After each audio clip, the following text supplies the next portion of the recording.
नमो हरिहन्ताणं नमो सिद्धाणं नमो आयर्याणं नमो वज्रायणं नमो सर्वसारणं येषु पञ्च नमस्कारो सर्वपापप्रणाशनं मङ्गलानं च सर्वेषां परमं भवै मङ्गलम् जय जगजीव जोड़ी वियाणो जगगुरु जगानंदो जगनाहो जगबंधु जय जय सुयाण बभव तीर्थयराणम पश्चिमो जय जय गुरुलोकाणं जय महत्वा महावीर वंदे महायशं महाभागं महावीरं महामुनि अमर नरराय मह्यं चरमतीर्थयरम्यमासते सर्वारिष्ट प्रणाशाय सर्वाभीष्टदायिने सर्वलब्धि निधानाय श्री गौतम स्वामिने नमः श्री सुधर्म स्वामिने नमः अज्ञानतिमिरान्धनां ज्ञानाञ्जनशलाकया नेत्रमुन्मीलितं येन तस्मै श्रीगुरवे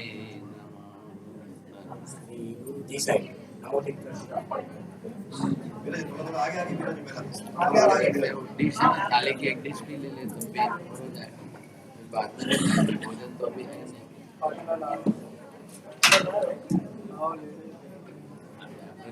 भाई तो चेंज करते कवड़ी से के कवड़ी से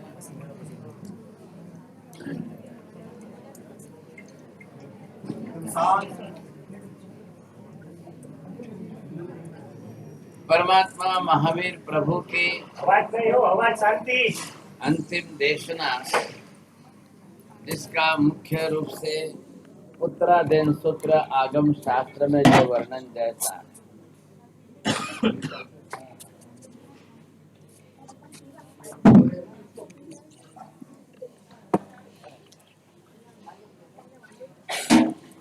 उत्तरादेन सूत्र आगम शास्त्र की देशना चल रही है। आज इसके अंदर मुख्य रूप से हम पढ़ रहे हैं 18वां अध्ययन है। भगवान अपने अंतिम काल के अंदर जगत के जीवों का कल्याण हो इसके लिए उपदेश देके जा रहे हैं। आखिर परमात्मा भी जगत के जीवों पर उपकार कैसे कर सकते हैं? भगवान भी जगत के जीवों पर उपकार करे तो कैसे करे? तो मुख्य साधन एक ही है कि परमात्मा उपदेश दे। उपदेश में क्या देना है, क्या बताना है? मुख्य रूप से एक ही लक्ष्य है, जगत को सही ज्ञान देना है। परमात्मा ज्ञान के अंदर ऐसे शाश्वत सिद्धांतों को, तथ्य और तत्वों को बताते हैं कि जिसके आधार पर जगत के सभी जीव अपना कल्याण साध। नहीं तो कैसे होगा? अनादि अनंत काल से जीव इस मिथ्यात्व की अज्ञान दशा में रहा और इस मिथ्या अज्ञान दशा के अंदर सब प्रकार की पाप प्रवृत्ति करता रहा। पाप प्रवृत्ति होती रहे तो कर्म बंध होता रहे। अब कर्म बंध बढ़ता रहे तो भव संसार बढ़ता रहेगा। फिर तो संसार में जीव इसमें से मुक्त होना या बाहर निकलना असंभव हो जाता है। ऐसी स्थिति के अंदर मुख्य हेतु जो बताया कि 18 ही प्रकार के पाप स्थानों का त्याग कैसे किया। जीव जब तक पहले पाप त्याग की मनोवृत्ति न बनाए, पाप त्याग करने की वृत्ति जब तक नहीं बनेगी तब तक उसके लिए बहुत ही असंभव है। इसलिए भगवान सर्वप्रथम उपदेश देकर के पाप प्रवृत्ति को घटाने की बात कर। यहाँ पर जो है कंपिल नगर के अंदर जहाँ पर मुख्य रूप से राजा की बात, अब यहाँ बड़े अश्व सैन्य आदि के साथ में संयत राजा जिस तरह से राज्य करता था, अहमास गौ राया क्षिप्पमागम सोताहिम हय मे उपासिता अनगारम तत्थ पासई। जब एक बार कोई ऐसा निमित्त मिलता है कि साधु संतों के सत्संग हो जाए, साधु संतों के दर्शन कर ले, जीवन के अंदर सबसे बड़ा मुख्य दिन कि जब आपको कोई ज्ञानी गीतार्थों का योग मिल जाए, ये बड़ी विशेषता। और ऐसे कोई ज्ञानी गीतार्थ आपको मिल जाए और ऐसे ज्ञानी गीतार्थों के योग से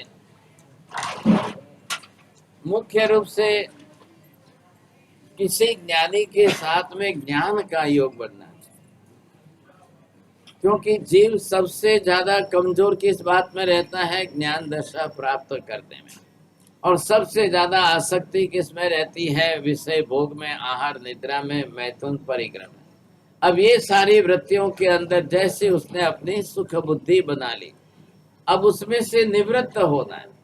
कैसे होगा? सोचिए समझे। जीवन के लिए संसार की सबसे बड़ी समस्या हमारे साथ में ये है, ये चार संज्ञाएं। अब जीवों की प्रवृत्ति किसमें है? ज्यादा करके आहार की प्रवृत्ति में सबसे ज्यादा जीव प्रवृत्त होते हैं। इधर देखिए, आहार की संज्ञा बढ़ेगी, तिर्यंच गति होगी। आहार की संज्ञा घटे और तप की वृत्ति बढ़े तो निश्चित रूप से तिर्यंच गति टल जाती। तिर्यंच गति में एक बार अगर घुस गए तो कितने भव होंगे पता नहीं, कितने जन्म बीत जाए। जिनको भी आहार की संज्ञा टालनी हो, तिर्यंच गति टालनी हो, तो वो आहार की संज्ञा घटाने की कोशिश करे साहब। इधर आप देखिए, सबसे ज्यादा है निद्रा। जैसे जीवों ने आहार की प्रवृत्ति की कि भोजन के बाद सो जाना है, आहार के बाद लोगों ने निद्रा का नियम बना लिया, खाया पिया सो गए। अब इनमें कितना समय जीवन का चला जाएगा ये सोचिए। अब यहाँ पर एक संज्ञा चौथी तीसरी मैथुन की आ रही है, चौथी संज्ञा है ये आपका परिग्रह का प्रमाण है। अति परिग्रह भी नरक गति का कारण बन जाता है। चारों संज्ञाएं संसार बढ़ाती है। अब ये सब जो है मिल करके आपका संसार बढ़ाए। अब भगवान ने कहा कि अगर ये संज्ञा टालनी है तो इसके लिए आपको तप धर्म जोड़ना बहुत जरूरी हो गया। अब जैसे जैसे तप धर्म जोड़ते जाओगे तो आपका विशेष लाभ। ये संज्ञा आपको टालनी है तो इसके लिए दान धर्म आपका जितना ज्यादा करो, दान देने वाले की नरक गति टल जाए। आहार की संज्ञा घटने से तप के कारण तिर्यंच गति। एक एक के साथ एक एक जोड़ दिया है, समझे कि नहीं? इधर हमको ये दिया कि आप ब्रह्मचर्य का पालन जितना करो आपकी गति बहुत अच्छी सुधर जाए, आत्मिक स्पर्धा आपकी बन जाए। साथ में इसके लिए अप्रमत्त भाव ला करके दान शील तप भाव, ये शील के लिए जोड़ा है। अब एक एक करके चारों संज्ञा जिस प्रकार से टालनी हो, दान शील तप भाव, भगवान ने चार प्रकार के धर्म बताए। अब जीवन के अंदर धर्म इतना ही अनिवार्य। धर्म आ रहा है कि नहीं आ रहा है? जिसको जो पसंद है वैसा धर्म करो। कोई दान धर्म से आगे बढ़ सकता है, कोई शील धर्म से आगे बढ़ सकता है, कोई तप धर्म से आत्मा का विकास कर सकता है, कोई भाव धर्म से आत्मा को आगे बढ़ा। चारों प्रकार बता दिए, लेकिन चारों एक दूसरे के साथ जुड़े हुए हैं। आप एक बार एक दान में रखो कि दूसरी बार दूसरे में रहो, ऐसा। कल दान करने वाला तप के लिए ना कहे वो भी गलत है, और कल तप करने वाला दान के लिए ना कहे वो भी गलत है। आप बोलो मुझे तो एक ही तप ही पसंद है, मुझे दान पसंद नहीं है। आप बोलो मुझे दान ही पसंद है, तप पसंद नहीं है। आप एक के अंदर रहो और दूसरे का निषेध करो, ये भी गलत हो। साथ में जोड़ने की कोशिश करिए। एक से दूसरे को साथ में जोड़ने के कारण क्या होगा कि सभी धर्म एक साथ में जुड़ जाएंगे। तो आत्मा का विकास तो एक धर्म से तो नहीं होगा, सभी चाहिए।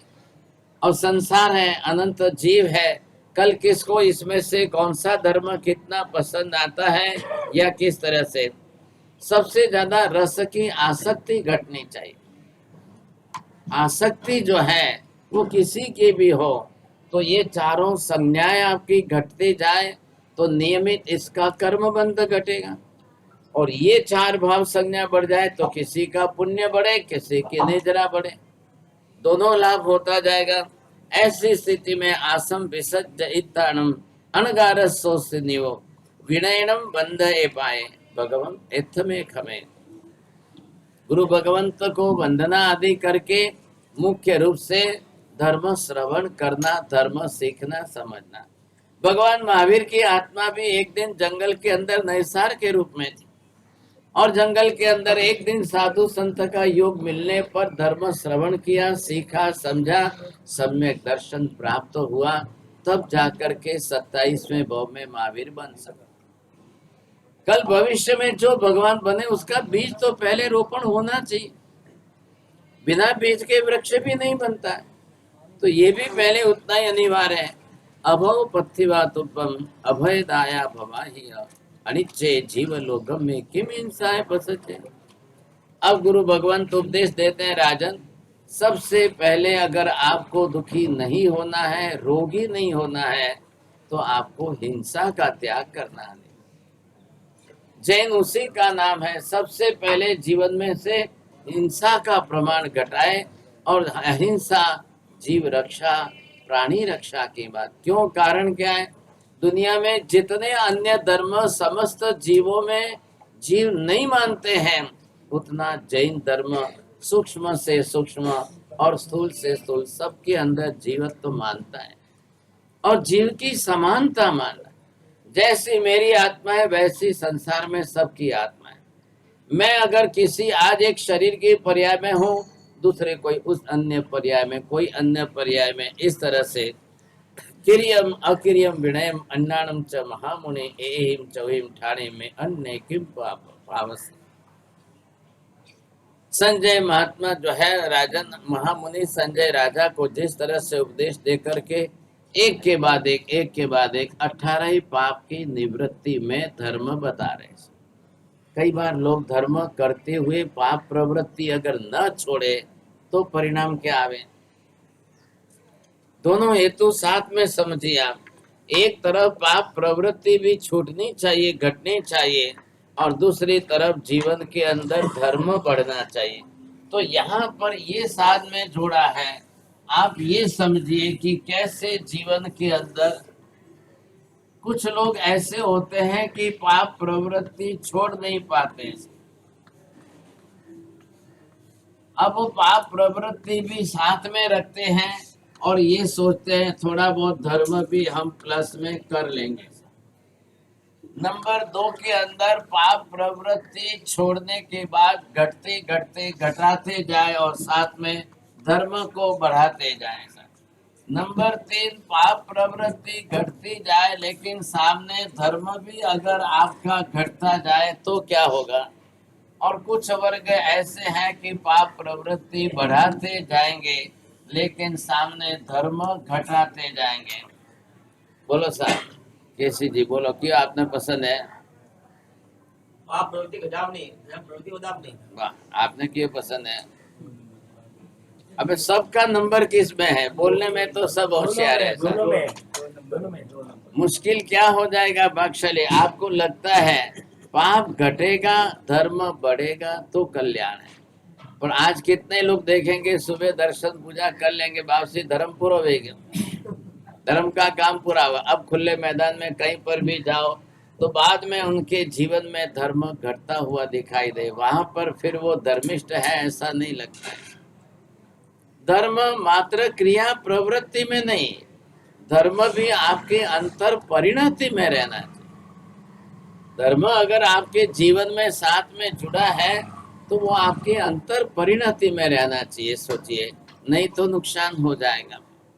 तो धर्म घटना नहीं, उम्र बढ़ेगी, कल आपका दायरा बढ़ेगा, कल या तो आपकी सत्ता बढ़ेगी, कल आपकी संपत्ति बढ़ेगी, कल आपके रिश्ते बढ़ेंगे, सब कुछ होगा।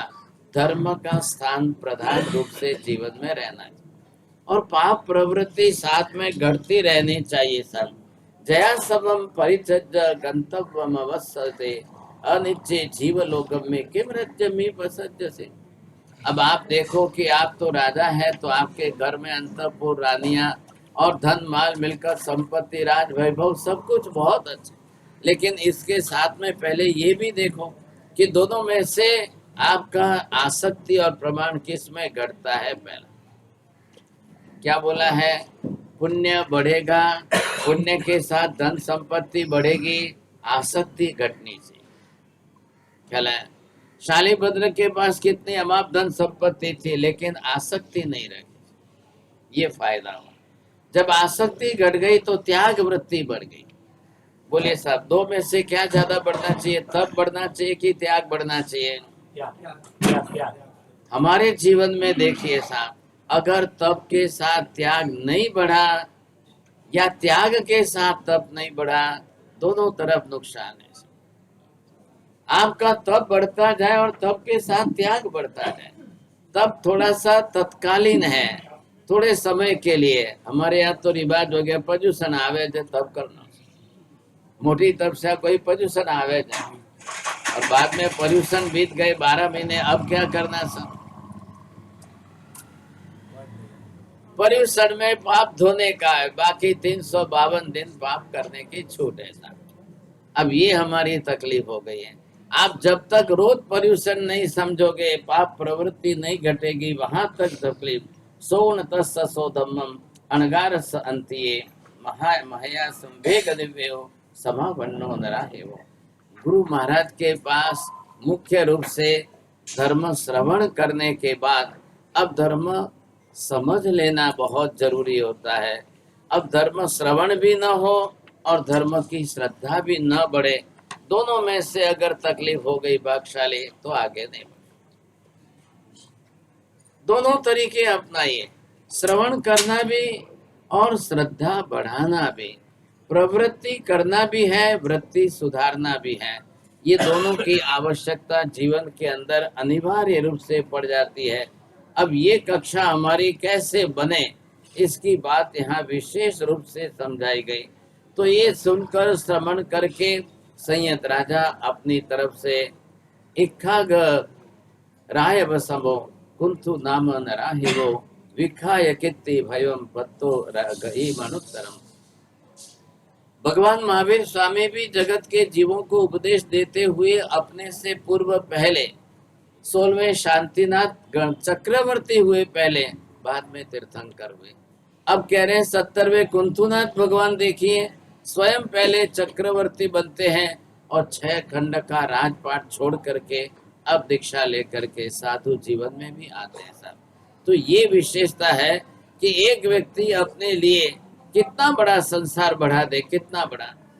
अब हमारे यहाँ संसार के अंदर तो 6 खंड के अधिपति चक्रवर्ती की कक्षा अंतिम कक्षा है। यहाँ की धरती ऊपर चक्रवर्ती के 6 खंड का राजपाट सबसे बड़ा है। अब इससे बड़ा कोई राजपाट होता नहीं। यहाँ से आप चले जाओ देवलोक के अंदर, तो वहाँ सौधर्म इंद्र का जो है वो यहाँ के चक्रवर्ती से भी बड़े कहलाएंगे।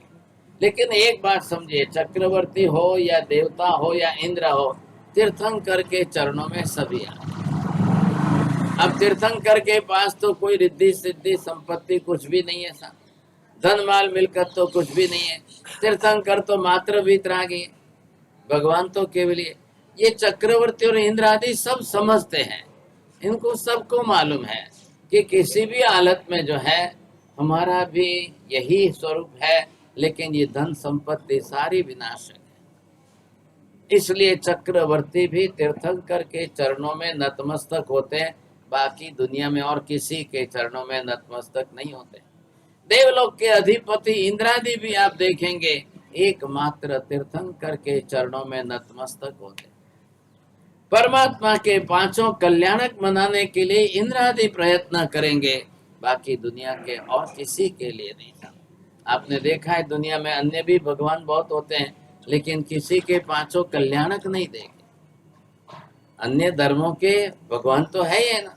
अब वहां च्यवन जन्म दीक्षा केवल ज्ञान कुछ न उनका च्यवन का वर्णन है, न वो दीक्षा लेते हैं, न कोई केवल ज्ञान की बात आती है, न उनका निर्माण।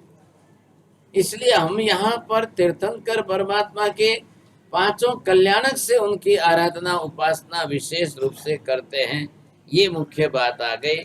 अब यहाँ पर संयत राजा आदि भी अपने तरह से संसार आदि का छोड़ करके, और वो भी कम धीरे अहे ओहिम अत्तानुम परि आवसे सर्व संग विनिमुखे सिद्धे हवै निरे।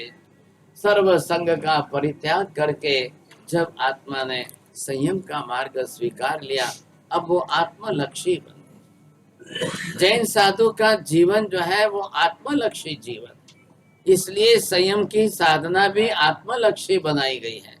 यहाँ पर अब विशेष रूप से 19वां अध्ययन मृगापुत्रीय अध्ययन बना। मृगापुत्र के अध्ययन का मुख्य हेतु कौन है, कैसे हैं, किस प्रकार के लोग हैं। ऐसा एक मृगापुत्र का चरित्र आपने विपाक सूत्र के अंदर सुना है। यहाँ भी मृगापुत्र का अध्ययन जो है उत्तराधीन सूत्र के अंदर सुरगीवे नगर नयरे रम्मे कान अनुज्जान सोहिए राया बलभद्रति मिया तस्सग महिषी तेसिम पुत्रे बलसिरी मिया पुत्रे ते विश्वे अम्मा पिउण दये झुराया दमी सरे। पिता का नाम जो है और माता का नाम इस प्रकार का था, इसलिए पुत्र का नाम मृगापुत्र माता के नाम से ही प्रसिद्ध हो गया। नंदने सो उपासाए किल ए सह इथिम देवो दुहुंदो गुंद गोचेव निचम मुहि अनाथ।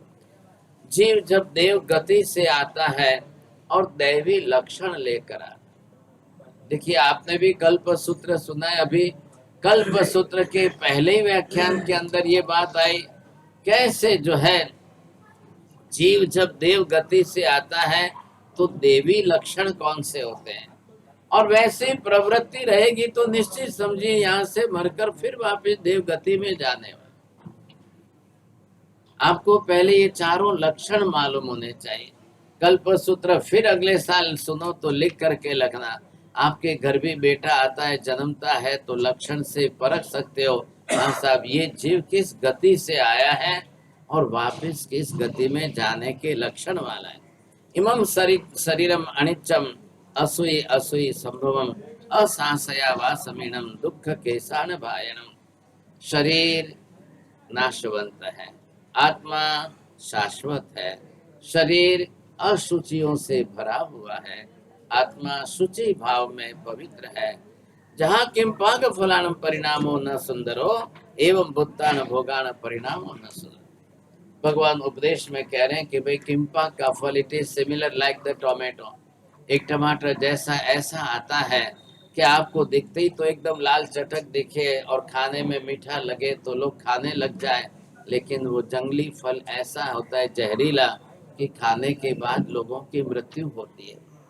महावीर ये कह रहे किंपाक फल के जैसे संसार के सुख भोग है। संसार के सुख भोग भोगते समय थोड़े टाइम के लिए आपको सुखरूप राजी होने जैसे लगेंगे, लेकिन कालांतर में यही आपके दुख का कारण भी बन जाते हैं। एवं लोए पलितम में जरा ए मरने नय अपानम तारे सामे तुबेम अनुमन्ने। हे आत्मन पहले ये समझो कि जन्म जरा मृत्यु, ये जन्म जरा मृत्यु के जो निमित्त है, ऐसे इनसे कैसे आत्मा बच सकती है, कैसे इनसे डर सकती है। ये हेतु हम यहाँ पर बताए। समया सब ऐसो सत्तु मित्ते सुवा जगे पाणा इवाय विरए जावत जीवाय दुष्करम। सर्व जीवों के विषय में अथवा जगत के अंदर शत्रु मित्र ऊपर सबके ऊपर समभाव रखना है। सबसे पहले संसार का हेतु समझिए, किसी के ऊपर किसी प्रकार का राग द्वेष क्लेश कसा है, वैर मनुष्य द्वेष दुश्मनी मत बढ़ाओ। कोई भी हो कैसे भी निमित्त आए, संसार के अंदर ये होना ही होना है। जीव तो आएंगे सब, लेकिन आप सुरक्षित रहने की कोशिश करें। 100 वर्षों के जीवन काल के अंदर न किसी के साथ द्वेष दुश्मनी बढ़ाओ, न किसी के साथ वैर वैमनस्य बढ़ाओ, न किसी के साथ राग द्वेष बढ़ाओ। क्या लेके जाना है आप, क्या लेके जाओ? आज के इस वर्तमान जन्म के ऊपर भविष्य के 100 नहीं 1000 भवों का आधार है। आज के लेन देन की, आज की वस्तुओं की, आज के साधन सामग्रियों के, आप इनके कारण अगर किसी के साथ राग द्वेष बढ़ाओगे, धन संपत्ति यही रहने वाली है, सब कुछ यहाँ छूटने वाला है। बढ़ाए हुए राग द्वेष, बढ़ाए हुए द्वेष दुश्मनी 100 जन्मों तक साथ में आ जाए तो भविष्य के भग बिगड़ जाएंगे।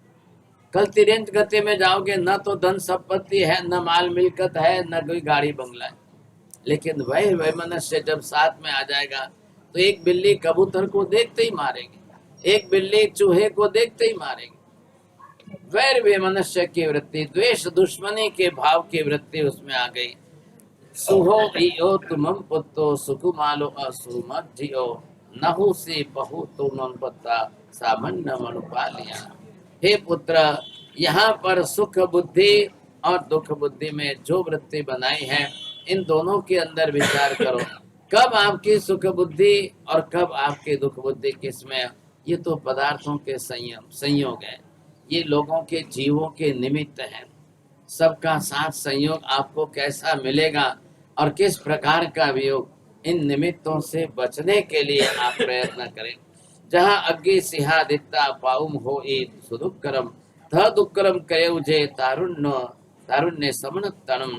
अब जिस तरह से आप सोचते हो युवावस्था के अंदर यौवन में सुख भोग भोग लें, यहाँ महावीर कह रहे हैं कि भाई आप अपनी अपनी उम्र के हिसाब से त्याग कहाँ बताना है आपको, आप किस जगह पर आपकी अपनी तरह से त्याग भावना, धर्म भावना, दान बुद्धि, कहाँ किसकी आवश्यकता है, कहाँ जो ज्यादा बताओ। जहाँ भुंजा इम तरियुम दुक्करम रहणायरो तहा अनुवसंतेनम दुक्करम दमसायरो। जब आप जो है विशेष करके दुष्कर रूप में रत्न का सागर भी प्राप्त हो जाए, ऐसे अनुपशांत उपशम के भाव में रहे हुए अर्थात कसाय वृत्ति वाले जीवों को यहाँ पर चारित्र रूपी सागर तैरना बड़ा मुश्किल हो जाए। शारीरम आसमान सा चेव वे अनाओ अनंत हो मये सोढ़ाओ भीमाओ असई दुख भयानिया। शरीर है, रोग बीमारियां आएगी। सब शरीर के अंदर रोग बीमारियां आना अनिवार्य ऐसा नहीं है, लेकिन जो जीव जितनी जीव रक्षा करते हैं उनको उतना ही निरोगी शरीर मिलता है। जो जीव जितनी जीव विराधना करते हैं उनको रोग बीमारियां भी उतनी आती है, तकलीफें भी उतनी आती है, अंतराय कर्म उनका ही ज्यादा बढ़ता है। दोनों हेतु समझ करके चलिए साहब। यहाँ पर जारिसा मानुषे लोए ताया दिसंति वेयना ये तो अनंत गुणिया नर एसु दुख वेयना। आज हमको लगता है कि हमारे जीवन में एक छोटा सा दुख आपको बड़ा लगता है, थोड़ा सा दुख आपको 10 गुना ज्यादा लगता है, लेकिन आप कैसे भी करके आपसे 1000 गुने ज्यादा दुखी लोगों को देख करके अपने दुख को कम समझने की कोशिश करिए। ये भी एक बहुत अच्छा तरीका है। जब आप अपना ही दुख कम समझेंगे तब आपको इतनी अर्थ चिंता नहीं होगी। और सबसे ज्यादा मनुष्य से 1000 गुना ज्यादा दुख तिर्यंच गति में, तिर्यंच गति से 1000 गुना ज्यादा दुख नरक गति में। तो आज उनकी तुलना में आप समझोगे मेरा तो उनके सामने कुछ भी नहीं है था, हमारा तो उनकी तुलना में कुछ भी नहीं है था।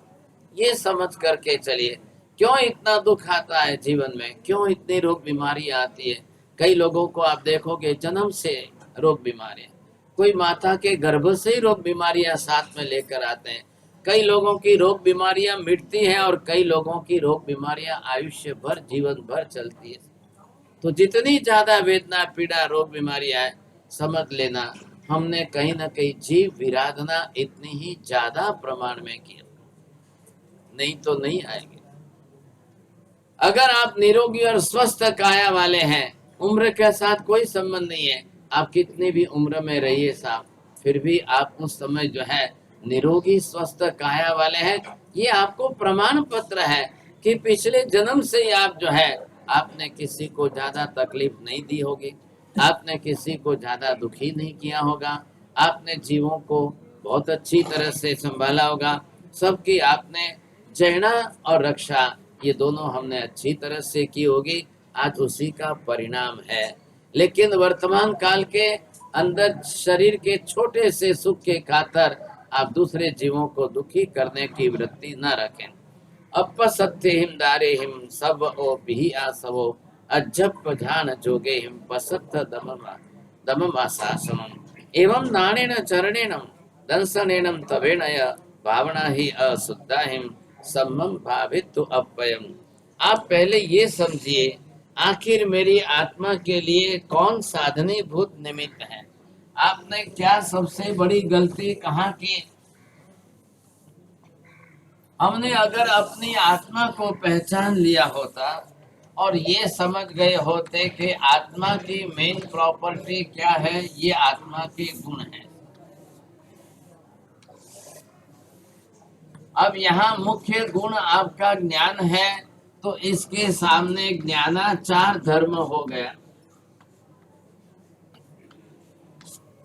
आपका मुख्य गुण आत्मा का आप समझिए कि दर्शन गुण है, ये इधर दर्शनाचार धर्म हो गया। एक एक गुण के अनुरूप एक एक आचरण जो है वही आत्मा का मुख्य धर्म है।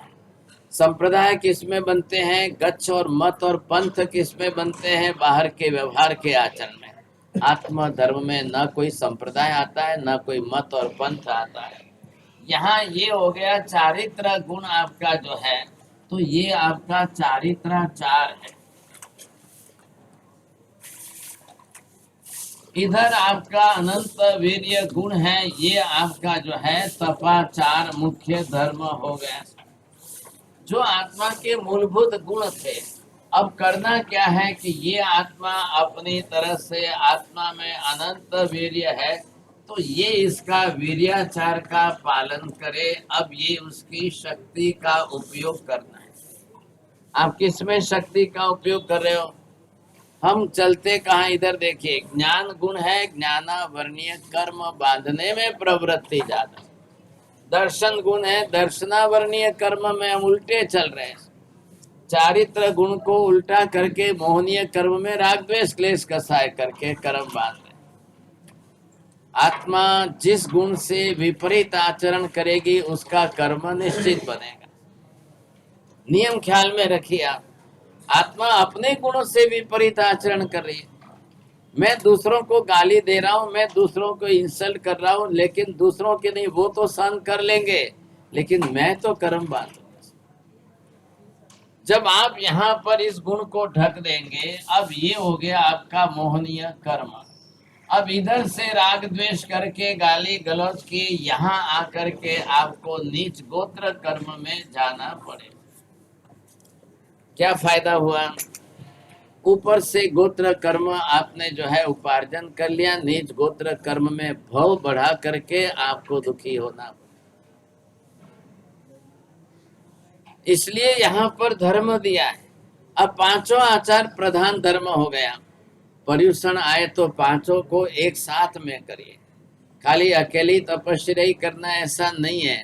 पर्युषण में एक भी जिन वाणी का श्रवण छोड़ना नहीं है, वो आपका ज्ञानाचार है। दर्शन पूजा भक्ति दर्शनाचार है। सामयिक औषध प्रतिक्रमण ये आपका चारित्राचार है। और तपाचार तो करते ही हैं, लेकिन तपाचार खाली पर्युषण तक सीमित मत रखो। 12 ही महीने तपाचार चाहिए। रोज श्रावक जीवन हो, साधु जीवन हो, छोटे से छोटा तप, बड़े से बड़ा तप। आप नवकाशी करते हो, चौविहार तिविहार करते हो, ये भी तप है। रहना जरूरी है।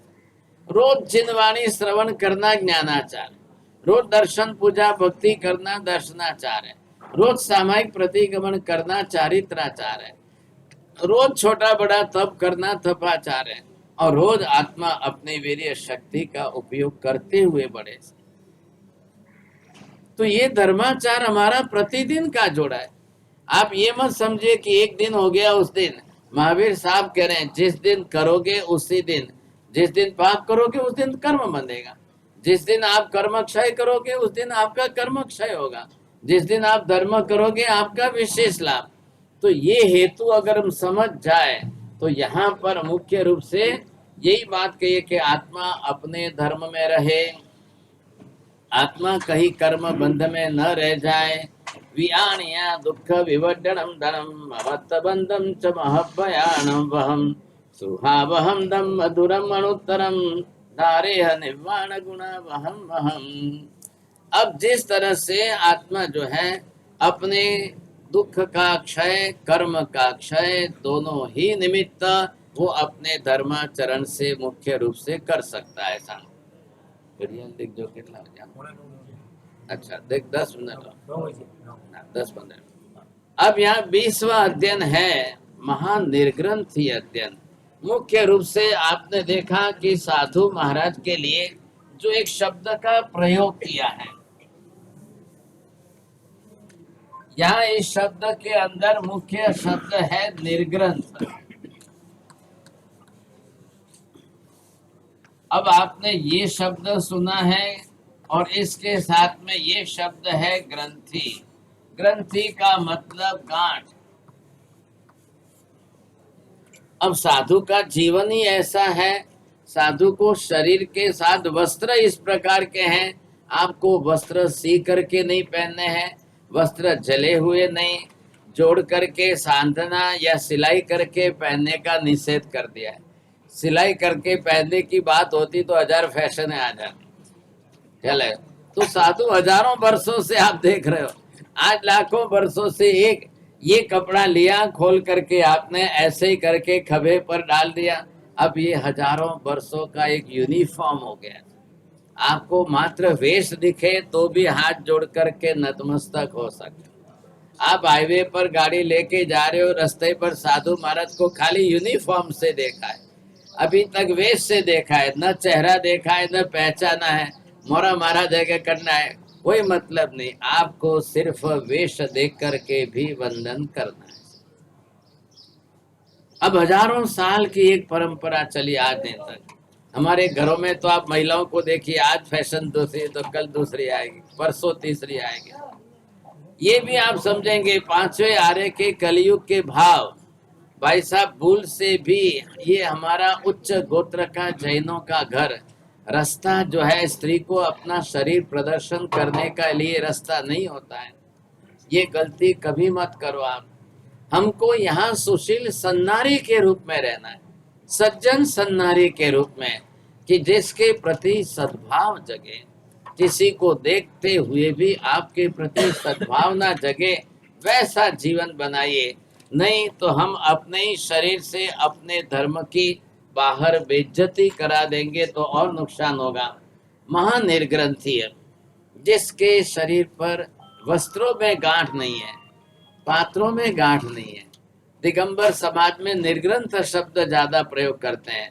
गांठ वगरना, મનમાં ગાંઠ નથી, કપડામાં ગાંઠ નથી, વસ્त्रादि में कोई गांठ नहीं। ये तो बाहर की गांठ है, लेकिन अंदर किसी के प्रति आप गांठ बांध लो तो वो कसाय की गांठ। यहाँ की गांठ तो फिर भी खुल जाएगी, लेकिन साधु अपने जीवन में जो देखे समझे कि नहीं, तो भविष्य में किसी के प्रति बांधी हुई गांठ वो भवांतर में जन्मांतर में कहीं किसी के साथ न आ जाए। सिद्धाणम नमोकिता संजयाणम च भावो अथ दम्म गईम तच्चम अनुसिद्धिम सुने हमें। तीर्थंकर भगवंतों को, सिद्ध भगवंतों को नमस्कार आदि करके यहाँ पर विशेष रूप से धर्म आदि की मुख्य बात जो कर रहे हैं, तत्सर्वंतुपासितारा इणोतम में संजय अचंतम परमो अस आसी आओलोरुविमहो।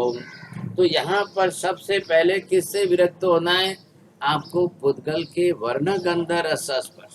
इधर देखिए, जब हम देखते हैं तो आत्मा के तो कुछ भी नहीं होते।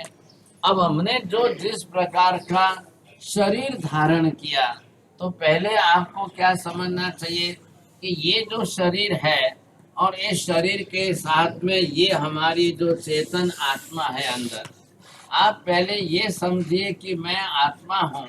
अब शरीर शरीर तो रूप में है ये सब, लेकिन आप मात्र शरीर का विचार न करते हुए मैं अपने आप को पहले एक आत्मा समझूं। कैसा? अब आपको ये समझना है, रोज आपको 10 मिनट तो ध्यान करना है। जैसे भी आप ध्यान मुद्रा में बैठकर शरीर का विस्मरण करिए। अंदर बोलिए, मैं शरीर नहीं हूं, मैं चेतन आत्मा हूं। बस एक लाइन। मैं ज्ञान दर्शन आदि चेतना वाला जीव हूं। शरीर वर्ण गंध रस स्पर्श वाला पुद्गल द्रव्य है। शरीर, मैं शरीर नहीं। शरीर विनाशी है, शरीर नाशवंत है, शरीर जलकर राख होने वाला है। मैं चेतन आत्मा। 2 मिनट, 5 मिनट एक बार हैबिट डालो। सुबह नींद में से उठते करिए, रात को सोते करिए। कहीं ना कहीं शरीर का विस्मरण होना चाहिए। 2 मिनट के लिए, 5 मिनट के लिए शरीर को भूलना सीखो, आत्मा को समझना सीखो। जब तक आप एक क्रिया इतनी भी नहीं करोगे, क्या होगा? मंदिर क्यों जाना है? मंदिर में परमात्मा जिस प्रकार के जैसे है, तो परमात्मा को देख करके, प्रभु जैसे आप हो वैसा ही मैं हूँ। आप मेरे जैसे हो, मैं आपके जैसा। आप क्या करते हो? कायिक क्रिया, बस वेगी क्रिया पूरी वेगी, आलो हो गई पूजा हो गई, समझे कि नहीं? बस ऐसे करके आप भागते हो, यहाँ गलती हो रही है। सब क्रिया हो गई, सब विधि पूरी हो गई, चैतन्य हो गई, आप शांति से बैठ जाओ। और कुछ नहीं तो भगवान जैसे बैठे वैसे बैठे। 2 मिनट, 3 मिनट, 5 मिनट, बस खाली बैठ करके आंखें बंद करिए। 1 मिनट भी आंख खुली मत रखना, नहीं तो सब आने जाने वाले को देखते रहेंगे। आप बैठ करके एक बार आंख बंद करके, भगवान जैसे आप हो वैसा मैं हूँ, आपके जैसा मैं हूँ, मेरे जैसे आप हो। जो आपके गुण है वही मेरे गुण है, जो मेरे गुण है वही आपके गुण है। बस आपने आपके सब आवरणीय कर्म हटा करके गुण प्रकट कर लिए। मैंने अभी तक मेरे आवरणीय कर्म हटाए नहीं है, मेरे गुण अभी प्रकट नहीं हुए, इसलिए तो आपके पास आया हूँ। मैं इसीलिए आपके चरणों में आया हूँ। मुझे मेरे गुणों की प्रतीति हो, ख्याल है, अनुभूति हो। स्वयं आत्मा की अनुभूति करना सीखो और स्वयं आत्मा के गुणों को अनुभूति में लाओ, तब धर्म होगा। इसलिए पहले, अब आपने ये देख लिया, यहाँ पर जिसको काया नाम दिया है, तो ये काया, ये शरीर है। तो शरीर किसका बना हुआ है? पुद्गल का बना। पुद्गल के गुणधर्म कौन से हैं? वर्ण गंध रस स्पर्श। वर्ण गंध रस स्पर्श वाला पुद्गल का शरीर यही जलने वाला है। संसार के और किसी व्यवहार में जाओ कि न जाओ, मृत्यु की अग्नि संस्कार यात्रा में जरूर जाओ। अग्नि संस्कार यात्रा में जा करके वहां देखो, 1 घंटे तक खड़े रख करके देखते हुए चिंतन करो कि शरीर जल रहा है। आज इनका जल रहा है, कल मेरा भी तो जलेगा। आज दूसरा का, आज किसी दूसरे का मैं देख रहा हूँ, कल मेरा भी तो लोग देखेंगे। आज मुझे किसी की मृत्यु के अग्नि संस्कार में देखकर 2 मिनट में रवाना होने की बुद्धि होती है। लोग शमशान में 5-10 जने मिल करके वो अपने मोबाइल पर फोन से बातें शुरू करते नहीं। शमशान में किसी के जलते हुए शरीर को देखो और मन में वैराग्य से चिंतन करो। भले ही किसी का है, मृत्यु किसी की है, दुख सबको है, लेकिन थोड़ा 5 मिनट चिंतन का समय तो लो। मैं भी कल मरने वाला हूँ, इतना तो विचार आने लग जाए आपको तो भी बहुत बड़ी बात है। समझ, यहाँ पर अनाहोमी महाराय नाहो मज्ज न विजयी अनुकंपगम सुहीवावी कंची नाभि समय। मुख्य रूप से श्रेणिक राजा वो जब जंगल में गए हैं और जंगल में एक साधु महाराज को कौशक ध्यान में खड़े देखते, बहुत ही यंग एज के अंदर, युवा अवस्था में है, शरीर का रूप रंग सौंदर्य है, राजा महाराजा के राजकुमार है, ऐसा लग रहा है। तो श्रेणिक राजा 2 मिनट घोड़े पर से नीचे उतरता है, महाराज को देखता ही रहता है। मिथ्यात्वी है। श्रेणिक महाराजा ने अभी तक किसी साधु संत को हाथ भी नहीं जोड़ा था, कुछ भी नहीं मानता था, लेकिन इनको देख करके लग रहा है ऐसे सुंदर राजकुमार साहब, जिसके आप कहते हैं बॉडी लैंग्वेज भी आप समझ लो, देख लो तो बहुत बड़ी बात है। तो श्रेणिक महाराजों को सबसे बड़ा आश्चर्य लगा। लेकिन अभी वो मेडिटेशन के अंदर स्थिर है। वहां तक श्रेणिक महाराजा ने सोचा कि इनका ध्यान भंग नहीं करूं। जब उनका ध्यान पूरा हुआ तब श्रेणिक राजा ने पहली बात पूछी कि महाराज आप दीक्षा क्यों ली दी सा कोई हुआ? आपका तो राजकुमार का शरीर, राज रंग का, रूप रंग का वैभव इतना है और आपको संसार छोड़ने की क्या जरूर पड़े? एक सामान्य धारणा ऐसी लोग समझते हैं कि दीक्षा कौन ले सा, घना दुखी हुए गण संसार में जको दीक्षा ले। ऐसा मत समझिए आप। महावीर ये कह रहे हैं कि दुख में संसार छोड़ना उससे ज्यादा सुख में संसार छोड़ना है। आज ही भाषा आपे देखवा जाओ तो घना साधु संत एना मोटा घराना रहे, घना साधु संत ऐसे सुखी संपन्न परिवार से। आज जैन समाज में आपने बाबूलाल जी आपने देखा होगा कि मैक्सिमम लड़कियां यौवन वय में शादी की दहली पर आती है तब दीक्षा ले रही है। कतरा डोकरा माजियन दीक्षा लेता देखिए आप, घना हौजी है जो कंठालिया पर दीक्षा ले रही है, कतरा है। अभी जिसकी सासू भी नहीं बनी है, कोई नहीं है, ऐसे 18, 20, 22, 25 साल की उम्र में दीक्षा ले रहे। और आज तो इतनी दीक्षाएं हो रही है, अच्छे अच्छे एमडी डॉक्टर अपना छोड़कर दीक्षा ले रहे। आज अच्छे सीए लोग पढ़े हुए दीक्षा ले रहे, 25-50 लाख के पैकेज वाले संसार छोड़ के दीक्षा ले। जैन दीक्षा का सबसे बड़ा महत्व ये है, दुख में संसार नहीं छोड़ते हैं, सुख में संसार। ख्याल है? दुख में धर्म करो ऐसा नहीं, सुख में इतना धर्म करो कि दुख की नौबत ना आए। लोग क्या उल्टा करते हैं, मैं दुख आवी जे धर्म करो बाप से, कोई अबार तो ठीक है, अबार तो हालेरी है, पासे में उग्रोनी नहीं आवे जे नाकोड़ा बचे अवसर। ये गलती मत करो, आप समझेंगे। तो ऐसा सोच करके श्रेणिक महाराजा ने जब देख करके साधु महाराज को पूछा कि आप कोई लगते तो बड़े कोई राजकुमार लगते, आप लगते तो देखने से तो अभी मेरा परिचय तो नहीं है, लेकिन आपकी कोई विशेषता क्या है बताइए, आपने दीक्षा क्यों ली? आप भी सब एक नियम करो, कोई साधु महाराज मिले तो उनके पास जाके शांति से बैठो, रस्ते हालता नहीं सा। कभी महात्मा पुरुषों के पास 2 दिन 4 दिन 5 दिन जाने के बाद 8वें दिन पूछिए बाप जी आपने दीक्षा क्यों ली? आपकी दीक्षा का वैराग्य का कोई प्रबल निमित्त समझाओ। कल मुझे भी कल अंदर से वैराग्य जागे, वैसा कोई आपको निमित्त होना है। शास्त्रों में तो ऐसे चरित्र हजारों ऐसा, लेकिन यहाँ जब उन्होंने निर्ग्रंथ मुनि ने अपनी तरफ से, अनाथी मुनि है, तो उन्होंने अपना एक ही जवाब दिया, राजन आप समझदार हो, बुद्धिशाली हो, मैं तो एक बात में ही आपको कह देता हूँ, एक ही बात। मुझे लगा कि मैं अनाथ हूँ, अब मेरे सिर पर कोई नाथ नहीं है, इसलिए मैंने संसार छोड़कर दीक्षा ली। उनका नाम ही अनाथी मुनि था। क्यों बाप जी ऐसा कैसे लगता है? अब जिस किसी का कोई नाथ हो उसका नाथ मैं बन जाता हूँ, राजा में नाथ बन जाता हूँ। आलो पासा घरे आलो साहब। कितने साधु महाराज को आप खींच के घर ले आए और कितने समाज में से निकल करके दीक्षा ले चुके। भगवान महावीर का शासन तो चलेगा तो साधु संतों से ही चलेगा। आप तो कोई करो व्यापार करे, पिया कबावे ने बैंकों में एफडी करे, आप क्या कर सकते हो?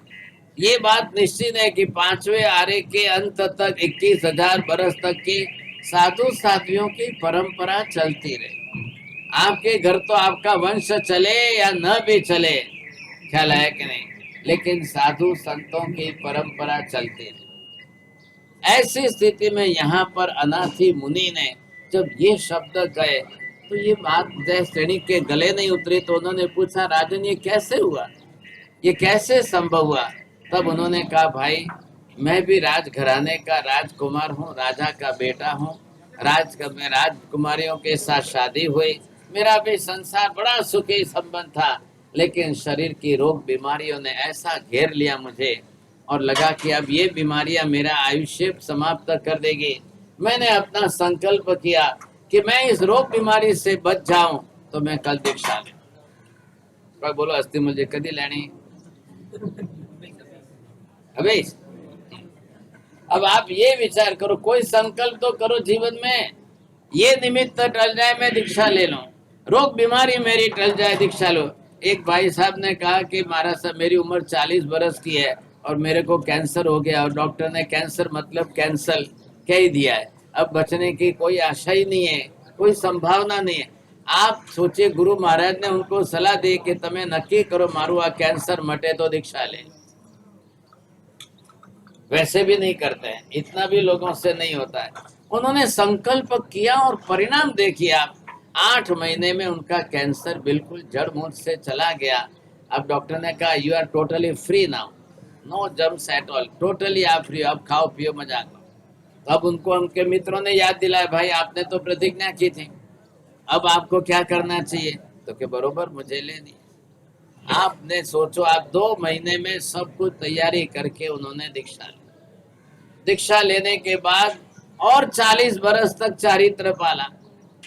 40 की उम्र में कैंसर हुआ था और 42 बरस और निकले, 82 बरस की उम्र तक वो चारित्र पाल सके।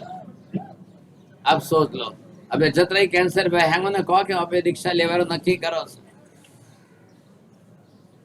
पहले भावी तो नहीं बनते हैं लोग। मृत्यु आ जाएगी, मरने के लिए तैयार है, लेकिन संसार छोड़ने के लिए इतना जल्दी भाव नहीं।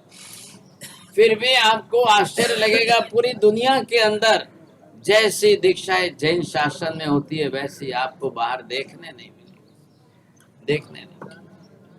आखिर श्रेणिक महाराजा ने अनाथी मुनि को नमस्कार किया रहा, मैं आपको चरणों में नमन करता हूँ। अब अनाथी मुनि ने उपदेश दिया, धर्म समझाया, सारा तत्व उनको सिखाया, और इसका परिणाम ये आया कि जिसके कारण जो है तानम तुबम जाने अनाहस अथम बोथम चबत्थिवा, जहाँ अना हो हवई सना हो वानरा। अगर उस समय श्रेणिक महाराजा के बदले कोई आप में से कोई होता तो उसी समय कोई दीक्षा ले ले, ऐसा उपदेश है। एक अनाथी मुनि स्वयं राजकुल के अंदर जन्म लेकर और राज यौवन में जो है संसार छोड़कर जब आते हैं, और ऐसे जीवन के अंदर कितना परिवर्तन होता है कि उनका जीवन देखकर किसी को बात, भले ही श्रेणिक महाराजा को दीक्षा नहीं, लेकिन सम्यक दर्शन वहां से प्राप्त करके ये महात्मा आ रहे हैं। अप्पा नहीं वे अरनी, अप्पा में कुड़सामली, अप्पा काम दुघा घेरो, अप्पा में नंदनम बनम, अप्पा कत्ता विकत्ता है दुहान है सुहान है, अप्पा मित्तम मित्तम चदुपट्ठी है सुपट्ठियो। एक बात तो जरूर समझ लो, जो है वो आत्मा है, कर्ता भी आत्मा है, दुखी भी आत्मा है, सुखी भी आत्मा है, और जिस प्रकार से आप समझो कि मित्र भी आत्मा है, शत्रु भी आत्मा, आत्मा ही आत्मा का मित्र है। कैसे? आप जब आत्मा अपने ही कर्मों का क्षय करे तब आत्मा मित्र है, और पाप करके नए कर्म बंधे तब आत्मा ही अपना शत्रु है। दोनों भाव है। आउतया जस्य नथि काए, हिरियाए भाषाए तहे सनाए, आयान नित्खेव दुगंछणाए, न धीरजायम अनुजाय मग्गम, चिरंपि से मुंडरु ए भविता, अथिरव ए तव नियमे ही भट्टे, चिरंपि अप्पान किले सहिता, न पा रहे हो संपराए। यहाँ पर सबसे बड़ी बात करके आत्मा का उपदेश जो है, आत्मा धर्म के अंदर आत्मा का उपदेश आपको किस प्रकार का कैसा लग रहा है। न तम परी कंठ चित्ता करोते, जम से करे अपनी आतुरप्पा, से नाही मच्चु हम तो पत्ते, बच्छानु तावेण दया विगुणो। आत्म तत्व की बात भी आपको रुचिकर लगती है। आत्मा तत्व की बात अगर आत्मा को कहीं ना कहीं भी रुचिकर लग जाए तो आप निश्चित समझिए सम्यक दर्शन की प्राप्ति के नजदीक हो आप। अगर आत्मा की बात आवे और अरुचिकर लगे और शरीर और संसार की बात में आपकी रस रुचि बढ़े, तो समझ लो आप अभी कोसों दूर है, ऐसा कोसों दूर है। इसलिए येरो विगुण समिद्धो तिगुत्ति गुत्तो वितिदंड विरओ, विहग इव विपमुको विहर इव सुहम विवगय मोहोत्ति बेमी। जिस तरह से यहाँ पर ये हेतु समझ करके श्रेणिक महाराजा भी सम्यक दर्शन प्राप्त करते हैं। ये निर्ग्रंथ मुनि, महामुनि, अनाथ मुनि ये अपना आत्म कल्याण साधते हैं। बख्शलियो, दीपावली के दिन आ रहे हैं, बहुत नजीक है। 4 तारीख को दीपावली है, अमावस्या की रात को। और 14 और अमास 2 दिन जो है परमात्मा महावीर अंतिम देशना दे रहे। 36 अध्ययन है, इसलिए हमने पांचम से शुरू किए कि चलो थोड़े दिन पहले से अगर समझते जाए और एक सारांश के रूप में थोड़ा थोड़ा आपको सारांश समझा रहा हूँ। भगवान की अंतिम देशना सबको अवश्य श्रवण करनी चाहिए। परमात्मा हमारे, हम जैन हैं, अब भूल से भी कोई भागशाली पटाखे फोड़ने की गलती मत करना। जैनों को भूल से भी पटाखे फोड़ने नहीं चाहिए।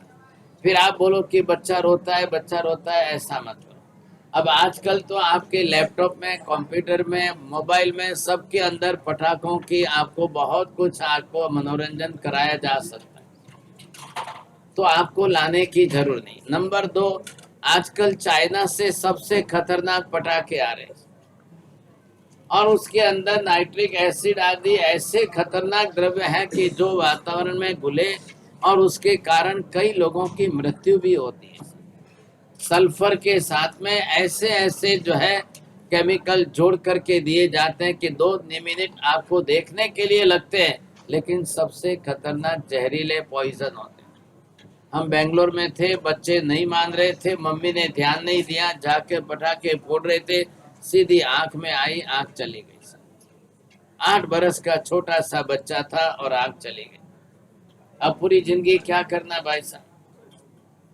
ऐसी परिस्थितियां निर्माण होती है, तो आप भूल से भी अपने साथ में देखिए, बच्चों को बचाइए और आपको बचना है। माँ बाप भी बेफिक्र आप जो है पैसों की बर्बादी न करें और इतने पटाखे फोड़ करके नुकसान न करें। चाइना भारत के लिए हितकर नहीं है साहब। भूल से चाइनीज वस्तुओं को आप खरीदे नहीं और चाइनीज वस्तुओं का बहिष्कार करिए। पटाखे तो भूल से न लाए, समझे, इतना तो लक्ष्य रखिए कम से कम। हम अपने ही पैसे से अपने दुश्मन को बलिष्ठ कर रहे हैं और फिर वो देश पर चढ़ाई कर रहे हैं, तो ये तरीका पहले आप समझे कि जैन तो कोई पटाखे ना। नंबर 2, बस अपने घर में पिता की मृत्यु हुई हो तो घर में मिठाई खाते हो क्या? तो दीपावली के निमित्त हमारे 24 में तीर्थंकर भगवान महावीर स्वामी का निर्वाण हुआ, तो हमको मिठाई खाने योग्य लगता है आपको? पहले ये हेतु समझिए। इन्होंने अस्थिमल जी ने इतनी बड़ी तपस्या सजोड़े की, 3.5 महीने की इतनी बड़ी तपस्या।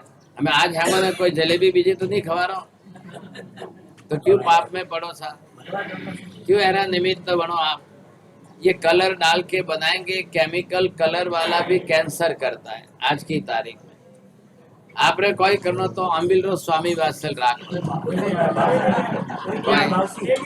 आज हमारी तपस्या रो पारनो है, तपस्या रे निमित्ती आज अम्बिल राखना था। आका संग्रह स्वामी वात्सल रो अम्बिल राखे। आप कोई नहीं आवे मती बोलो, थोड़ा जना आवता नहीं, 10-20 जना, तो वो लाभ तो गांव ने जिम्मा जलेबी खवारे बासा ने कोई लाभ नहीं। गलत, आज गलती मत करो। आज की तारीख में ये सब जलेबी अमरती बिल्कुल खाने जैसी नहीं है। एक तो पहले मैदा की वस्तुएं और कलर आकर के केमिकल में और फिर वापिस जो है नुकसानकारक। चलो भाग्यशाली, अब मुख्य रूप से मिठाई खाने का त्याग 3 दिन 5 दिन कर लो, बिल्कुल बचना बहुत जरूरी है सर। और दूसरी तरफ ये पटाखे का त्याग, 2 पैसा ज्यादा इकट्ठा होता है। बच्चों को संस्कार डालो कि आप जीव दया का पुण्य करो। आप पटाखे लोगे मैं 500 दूंगा, और आप अगर जीव दया का पुण्य करोगे मैं 5000 देता हूँ। बच्चों को संस्कार डालो। बच्चे लोगों ने, मैंने देखा है कई जगह पर, हमने बच्चे देखे कि 7-10 बच्चों ने इकट्ठे होकर के अपनी पैसा इकट्ठा करके उन्होंने जीव दया का पुण्य किया। ये अच्छे संस्कार डालिए। आज योगानुयोग भाग्यशाली यहाँ पर मामलतदारवाड़ी जैन संघ राजस्थान संघ के अंदर देखिए सभी प्रकार के लोग। पर्यूषण आए, 28 किया, मास्कमण किया, खेल खत्म हो गया। लेकिन अस्थिमल जी इन्होंने अपनी तरफ से 3.5 महीने तक चले इतना लंबा तप, भद्र तप किया, और इतने बड़े तप के अंदर भी सजोड़े साथ में किया। सबसे बड़ी बात तो ये कि दोनों ने मिलकर के एक साथ में इतनी तपस्या की। ऐसा परिवार आपको भी बहुत कम देखने को मिलता है। एक साथ में हर बरस बरसों से करें। कल जैसे कि इनके बारे में सुना, इतने वर्षी तप, इतनी बड़ी तपस्या और दोनों सजोड़े साथ में। आज तो पहले केसी जी ऐसा परिवार ही नहीं मिलता है कि दोनों एक साथ में एक सरी के विचार वाले, एक सरी की भावना वाले। नहीं है तो एक 36 का आंकड़ा बने तो डाइवोर्स होता ही, आप जानते हो। ऐसी स्थिति के अंदर एक परिवार में दोनों जने एक साथ में इससे मिल जाए और फिर वो दोनों तपस्या करने लगे साथ, तो बहुत बड़ी बात है। जो इन्होंने इनके जीवन के अंदर तपस्या, जितनी तपस्या की है, जैसी तपस्या की है, और इतनी दीर्घ और बड़ी बड़ी तपस्या करके, देखो एक बात समझ लो, कोई तप करवा वाला वेगा मरे यारो कोई है? तप करवा वाला जल्दी मरे सा? मैं आपको एक बात करता हूँ, आज मेरी मम्मी 96 पर है, बासा हो में 4 हो सा और 30 वर्षीय तप किए। इतनी बड़ी सब तपस्या छोटी उम्र से करते आए। हम तो घर में छोटे बच्चे थे, 5 भाई थे, लेकिन माँ ने कभी ये नहीं सोचा, वो उन्होंने कभी ये कि भाई मारा थी बदूद नहीं था એટલે ना हवे हूँ तप नहीं करूँ, ऐसा नहीं। अपनी तपस्या करते करते साथ में सब संभाला, पूरे परिवार को संभाला, चलाया, सब कुछ किया। अब आज बहुएं घर में हैं तो इसका मतलब ये नहीं कि खाने पी के मजा करें। आज भी एक दिन तप के बिना नहीं। अभी परसों 4 दिन पहले अम्बिल की ओली का पारना है। अभी 100 में 4 कम है, आप सोच लो, लेकिन अपनी तरह से हाथ पैर चल रहे हैं। रोज मंदिर जाना, दर्शन पूजा करना, रोज की 10 सामयिका। तो ये एक तप के परिणाम होते हैं। तपस्या करने से कोई जल्दी मर जाता है ऐसा मत, और ज्यादा खा पी करके पहलवान बनने वाला 100 साल जीता है, ऐसा कुछ है क्या? आज की तारीख में वहाँ पे 38 ने, 40 ने, 28 ने, 32 में हार्ट अटैक ने, ब्रेन स्ट्रोक जो देखे रिया उन्हें मनक मरे रिया है। तो इसकी बजाय धन्यवाद दीजिए कि ये पुण्यात्मा तपस्या करते करते सजोड़े चले। हुआ ऐसा कि अस्थिमल जी चले गए थे देश में, और इनके श्राविका जी यहाँ थे, और इनको एकाएक तकलीफ बहुत भारी हो गई, और डॉक्टर तो बस में जाए तो बस के हॉस्पिटल में सो जाओ। डॉक्टर तो तैयार बैठा है, लेकिन श्राविका जी ने इतनी हिम्मत रखी साहब, ख्याल है मैंने भी हिम्मत दी, आप चिंता मत करिए, तपस्या आपकी नहीं टूटेगी। अबे घरे नहीं सा यहाँ गया पा। ऐसी परिस्थिति में मैंने तो खाली एक सामान्य सी अनाहारी, हमें उपवास में तो बीजी कोई हाल ही को नहीं। आप दूसरे दिन उनको ठीक हो गया, 1 से 2 दिन में उनका ठीक हो गया, तब भी पूरा हुआ, अखंड चला, कोई हॉस्पिटल में जाना नहीं पड़ा, कोई तकलीफ नहीं।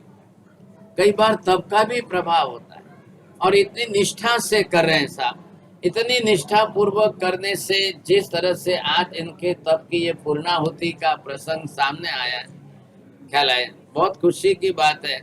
मैं तो जानता नहीं था कि कोई जलेबी गोंटिया खवारी, मैं तो नहीं समझता था, पर मैं तो समझता भाषा के जीव दयारो पुण्य तो करनो। गौशाला के अंदर बख्शाली आपका और श्राविका जी का दोनों का नाम आवे, वैसे वहां पर गौशाला में एक तख्ती पर आप नाम लिखाओ, अस्थिमल जी और श्राविका जी के इस तपस्या के निमित्त गायों के लिए वहां पर जो है एक शेड बनाया जाए। साहब कहते आप बेटा बीजा जरा बुलाओ, बात तो करें, देखो थोड़ा सा भाव बढ़ाओ बाबूलाल जी, थोड़ा मोटो मन करजो नहीं सा, ख्याल है कि नहीं? कोई अच्छी तरह से योगानुयोग आप भी देखिए, हमारे लिए आप सब बनाते हो, अपने लिए सब कोई करते हैं, लेकिन कहीं ना कहीं ऐसे मूंगे प्राणियों के मुख्य लक्ष्य ये रखो। और साथ में देखो चौमासा पूरा होने आ रहा है, अब गिनती के दिन बाकी है। अभी भी कई भाग्यशालियों ने जीव दया का लाभ नहीं लिया, जिसने लिया है उनको धन्यवाद। हमारे केसी जय ने, इन्होंने एक वहां पर गायों के लिए पानी का अवेड़ा बनाने के लिए अपना सहयोग दिया, चेक भर दिया और वहां पर भेज भी दिया साहब। तो जिन्होंने लाभ नहीं लिया हो, कम से कम 1 गाय, 2 गाय, 5 गाय, 7 गाय, 9 गाय, जिनकी ज्यादा इच्छा हो, थोड़ा सा जीव दया का पुण्य भी करिए। आज का एक शुभ मंगल दिन, एक बड़ी तपस्या, इनका तप का दिन पूर्ण हो रहा है।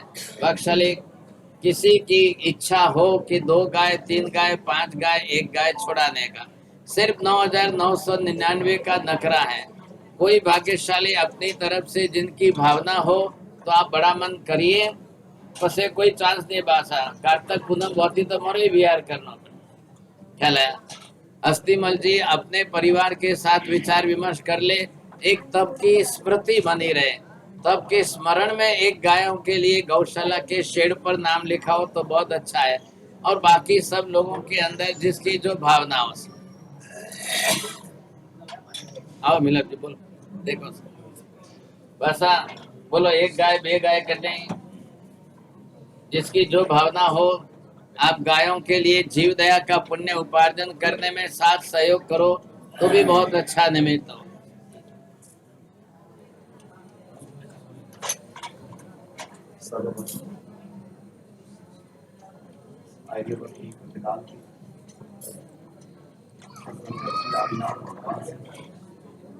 भगवान श्री महावीर स्वामी शासन में धर्मा स्वामी की पाठ परंपरा में विराजी श्री राजस्थान जैन संघ मामूली मलाड के अंदर परम पूज्य सुबोध सागर सरस्वती गुरुदेव के महान ज्ञानी गीतार और ऐसे महान विद्वान परम पूज्य अरुण विजय जी गुरुदेव के चरणों में कोटि कोटि नमन वंदन, गुरुदेव श्री संघ का नमन वंदन। आज हम सब आप सबको पता है, इस वासुदेव सोसाइटी के अंदर श्रीमान साहब अस्थिमल जी एवं उनकी धर्मपत्नी, जिनको मैं एक नाम से आज कहना चाहूंगा, धर्मपरायण काकी, बिल्कुल पता नहीं था। अस्थिमल जी सदैव संघ के अंदर आते हैं और मैंने इनकी सरलता को कई वर्षों से गुरुदेव में देख रहा हूँ, निरंतर एक ही सहज और सरल। आपको पता नहीं होगा, इन दोनों सजोड़ों ने सर्वप्रथम मासक श्रमण की तपस्या की, उसके बाद इन्होंने नमाणो यात्रा सजोड़े की पालितना के अंदर, इसके बाद इन्होंने सिद्धि तप किए, इसके बाद इन्होंने सजोड़े स्नानिक तप किए, और इसके बाद इन्होंने सजोड़े चतुर्ंजय तप किए। और अस्थिमल जी भी बड़े होशियार आदमी, तीसरी पारी में 99 अक्षर रखा, आते आते चतुर्ंजय तप, श्रेणिक तप, सिद्धि तप ये सब हुए, तो फिर 9 पद की होने फिर से 9 का आंकड़ा ले लिया, ताकि हमारी तपस्या गुरुदेव अखंड से चलती रहे। और उसके बाद ये श्री संघ के अंदर ऐसे गुरुदेव की निष्ठा के अंदर